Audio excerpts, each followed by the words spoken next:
बरना पहुंचकर लकी ने वहां की आम जनता की हालत देखे।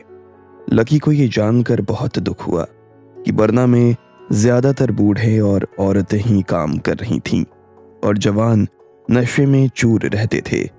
कुमारी के हिसाब से इस सब का कारण वही विदेशी ताकतें थीं जो बरना में अपनी जड़ें जमाना चाहती थी। लकी को बरना की असली मुश्किलें तब समझ आईं जब खुद उसके ऊपर जानलेवा हमला हुआ। किस्मत थी कि वो बच गया, नहीं तो वो जहरीला तीर उसकी गर्दन के आर पार हो जाता।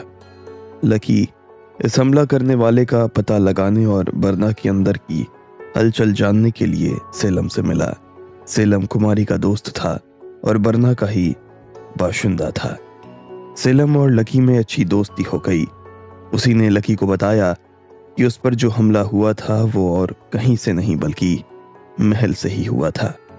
लकी के लिए ये बात हजम कर पाना बहुत मुश्किल हो रहा था कि बरना के राजमहल में उसके ऊपर हमला हुआ था, जबकि वो तो यहाँ एक मेहमान बनकर आया था। अब लकी के मन में कई तरह के सवाल उठने लगे। सबसे बड़ा सवाल तो यही था कि राजा की मौत सचमुच एक साधारण मौत है या उसके पीछे भी कोई गहरी साजिश हुई थी।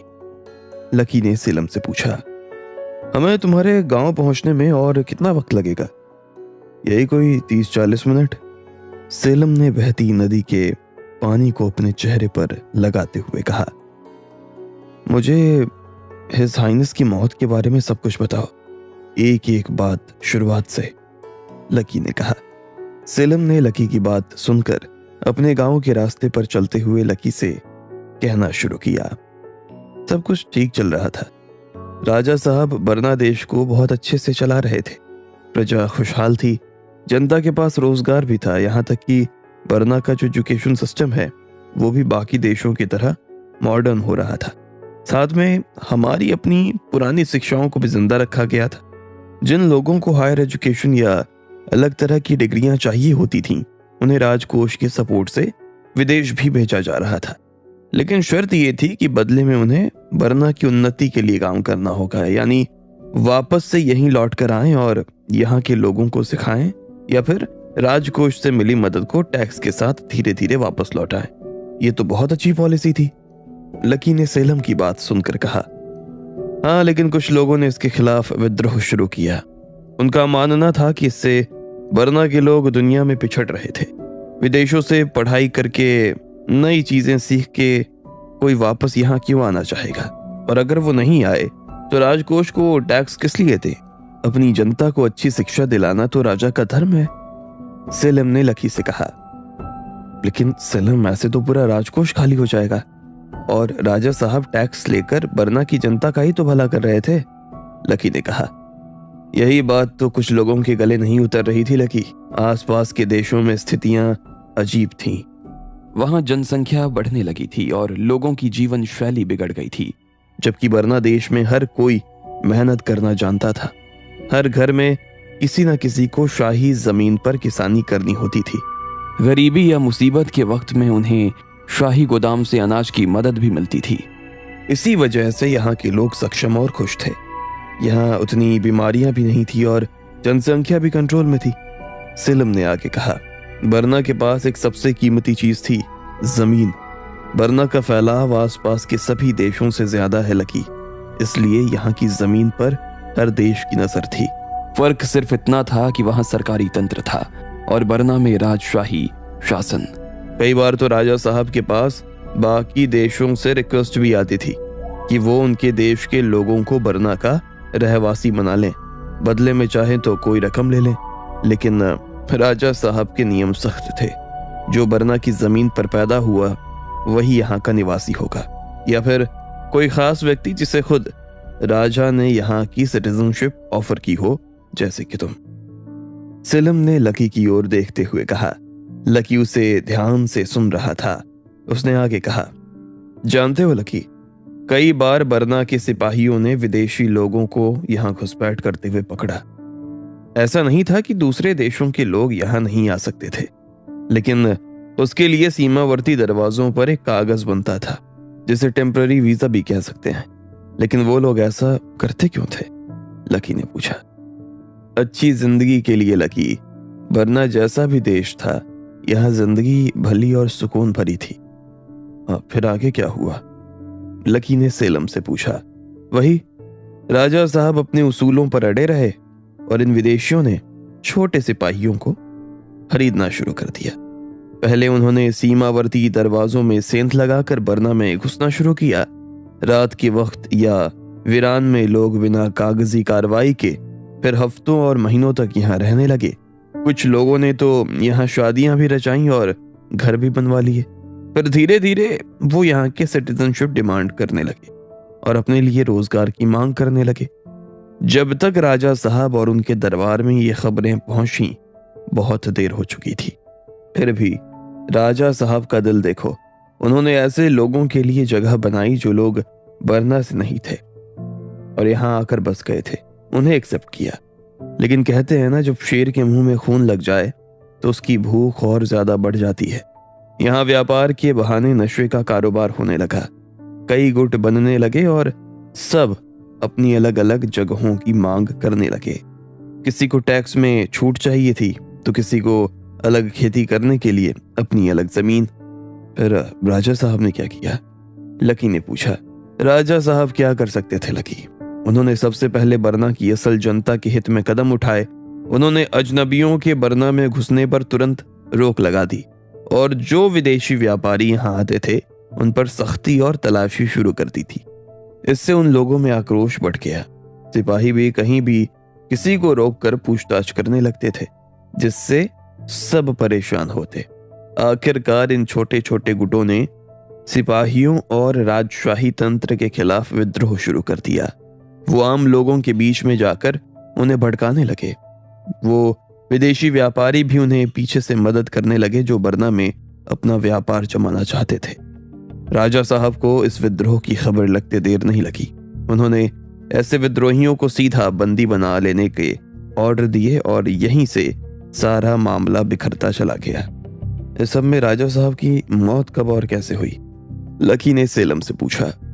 पता नहीं लकी, हम तो यहाँ गांव में रहते हैं।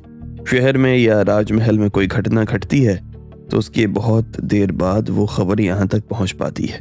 मुझे तो कुमारी के आने की खबर लगी थी।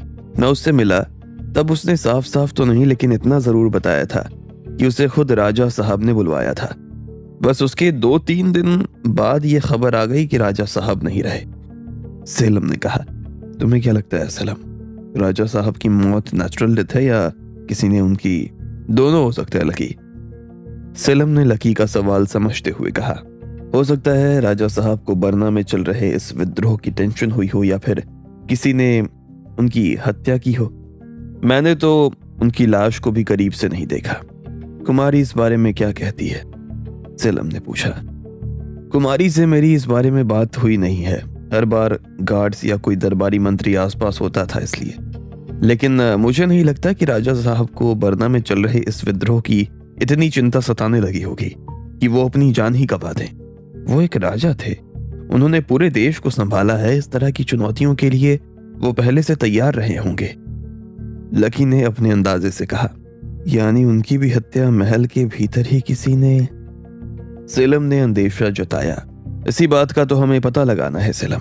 तुम मुझे उन विद्रोही गुटों के बारे में बताओ जो राजा साहब और शाही तंत्र के खिलाफ थे। लकी ने गांव में घुसते हुए पूछा। बिल्कुल लकी, वो भी बताऊंगा, लेकिन उससे पहले तुम्हें मेरा गांव देखना चाहिए। वो जो वहां से धुआं उठ रहा है वो मेरा घर है।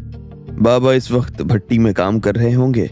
मेरे बाहर जाते ही उन्हें मौका मिल जाता है, नहीं तो सूरज डूबने के बाद भट्टी सिर्फ मैं संभालता हूँ। हमारा धातु के बर्तन बनाने का काम है। सेलम ने आगे बढ़ते हुए कहा। आओ तुम्हें अपने माँ बापा से मिलवाऊं। इसके बाद सेलम और लकी उस धुएं उठते हुए मकान में चले गए। ये पत्थरों का बना एक मंजिला मकान था, जिसके पहले कमरे में एक भट्टी जल रही थी और कई सारे धातु के बर्तन रखे हुए थे। एक कम हाइट का आदमी चमड़े के दस्ताने और अप्रन पहने भट्टी में पीतल पिघला रहा था।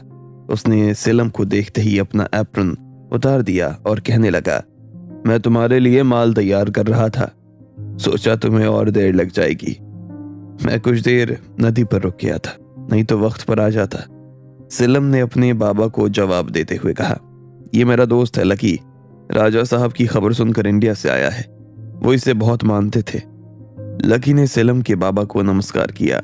जवाब में उन्होंने लकी को अपने गले से लगाया और कहा, तुम भले इंसान हो बेटा, जो उनके मरने की खबर सुनकर इतनी दूर से चले आए।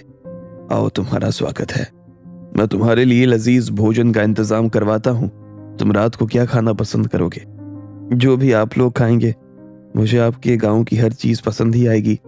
लकी ने मुस्कुराते हुए जवाब दिया, फिर तो हम तुम्हें अपने गांव का देसी साग और बन रोटी खिलाते हैं, तुम्हें बहुत पसंद आएगा। ठीक है अंकल, लकी ने बाबा से कहा और सेलम की तरफ मुस्कुराते हुए देखने लगा। सेलम ने एप्रन और दस्ताने पहन लिए थे और अब वो भट्टी में तैयार हो रहे माल को तेज आंच पर पकाने लगा। ये काम बहुत मेहनत भरा था। लकी ने देखा कि सेलम आग की भट्टी के एकदम पास में खड़ा होकर उस पिघले हुए पीतल को उबाल रहा था। इतनी मेहनत का काम एक किसान और मेहनती आदमी ही कर सकता था। उसे याद नहीं कब उसने इस तरह की धातु पिघलाते और उनके बर्तन बनाते किसी कारीगर को देखा हो। इंडिया में तो इन धातुओं के बर्तन का काम अब देखने को नहीं मिलता। लकी देख रहा था कि कैसे बरना देश अब तक अपनी संस्कृति को बचा कर रखा हुआ है, और हो ना हो इस बात का क्रेडिट राजा साहब को ही जाता है। लकी ने भट्टी में काम कर रहे सेलम से उन विद्रोही गुटों के बारे में पूछा। सेलम ने उसे बताया, लकी तुम ये समझो कि 3 मेन गुट हैं जो यहाँ विद्रोह की आग सुलगाए बैठे हैं। इन तीनों को राजा साहब और उनकी राजशाही से परेशानी थी। इन गुटों के मुखिया लोग हैं रंगीन खां, शेरमार और किरमान। सबसे पहले रंगीन खान, जो अरब देश से आया एक व्यापारी था। आसपास के देशों में उसका बड़ा नाम था। उसने बरना में भी अपना अच्छा कारोबार जमाया। वो अरब के सूखे मेवे यहाँ बेचा करता था, जिसके लिए शाही कोष को टैक्स देता था। राजा साहब खुद उसके मेवे के शौकीन थे, लेकिन जब रंगीन ने यहाँ अफीम का काम शुरू किया और उसे जमाने की अर्जी दी तो राजा साहब ने उसे सख्त मना कर दिया। वो बरना में अफीम नहीं बिकने देना चाहते थे। दवाई के तौर पर इस्तेमाल करने वाली अफीम यहाँ के हकीम वैद खुद शाही फरमान भेजकर मंगवा लिया करते थे। कुल मिलाकर रंगीन खान उन विदेशी कारोबारियों में से एक है जिसे बरना में अपना कारोबार जमाना था, और राजा साहब के होते हुए ये मुमकिन नहीं था। और ये शेरमार, इसकी कहानी क्या है? लकी ने रंगीन खान की कहानी सुनने के बाद सेलम से पूछा। कहते हैं शेरमार एक लुटेरा था। वो यहीं बरना में पैदा हुआ और उसका बाप उसी पुराने बाजार का एक अदना सा व्यापारी था। उसने बचपन से गुलामों को खरीदते बिकते देखा था। उसे लगता था कि अगर सही दाम और खरीदार मिले तो किसी को कुछ भी बेचा जा सकता है। दुनिया की हर चीज खरीदी और बेची जा सकती है। उसने बचपन में ही दूसरों की चीजें तीसरे को बेचनी शुरू कर दी थी। विदेश से जो व्यापारी बरना आते, वो उन्हें यहाँ के लोगों की निजी चीजें चुरा कर बेच दिया करते।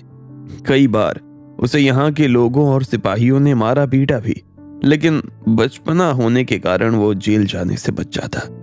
जैसे जैसे शेरमार बड़ा हुआ, उसकी चोरियां और ज्यादा बढ़ती गईं। उसने डाके और लूट शुरू कर दी। यहाँ तक कि एक बार तो उसने राजमहल के शाही खजाने में सेंध लगाने की कोशिश की। तब उसे बरना से देश निकाला दे दिया गया। तब से वो भी बरना देश और राजा साहब के लिए दुश्मन हो गया। बाद में विदेशों में उसका बड़ा नाम हुआ।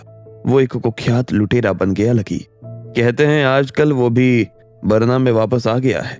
इसके बाद लकी ने किरमान के बारे में जानना चाहा, लेकिन तब तक खाने का वक्त हो चुका था। सेलम के बाबा ने उन्हें खाने के लिए आवाज लगा दी थी। सेलम ने कहा, बरना में खाने के वक्त कोई दूसरा काम नहीं किया जाता लकी। आओ पहले खाना खाते हैं, हमारे पास पूरी रात पड़ी है। इसके बाद दोनों खाना खाने के लिए भीतर चले गए। भट्टी की आग वैसे ही सुलगती रही। क्या राजा साहब की मौत के पीछे इन्हीं